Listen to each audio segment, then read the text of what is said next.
He said he prefers an 8-team playoff, which would be all 5 Power 5 conference champions, then 2 wildcard teams, at-large bids, if you will, and then the best group of 5 team. So mid-major, if you will. Quote, if you're at a smaller group of 5 school, you essentially have no chance to win a national championship because you'll never get in, and I don't think that that's fair.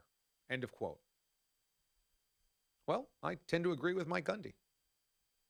I mean, look at UCF last year. They had to create a championship out of thin air because even though they went undefeated, even though they beat an SEC team in their bowl game, even though they did everything possible in their power, they weren't even close to sniffing the college football playoff. And I'm not certain it would ever happen. I mean, Houston had a good shot at it a couple of years ago because they had a really good non-conference schedule and beat a couple of ranked teams along the way.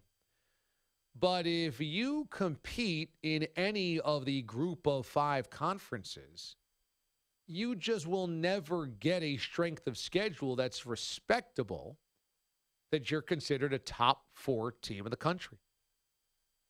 Because then you have to leapfrog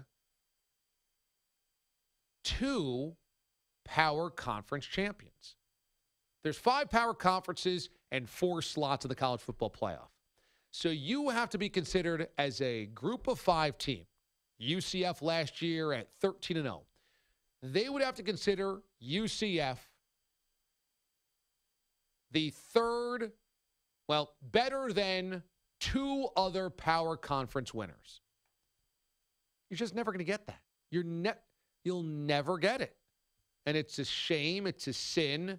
It would have to take the stars aligning where take a Houston 5 years earlier, had this amazing non-conference scheduled already, set up. I mean, because you can't control it.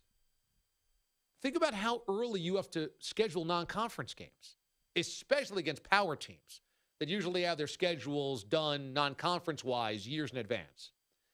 So if you happen to have Oklahoma on your schedule, that happens 4 years in advance. Now, not only do you have to have Oklahoma on your schedule, you have to have another non-conference team on your schedule that happens to be really good that year. And you have to be really good that year. And you have to have 1 or 2 teams in your league that are really good that year.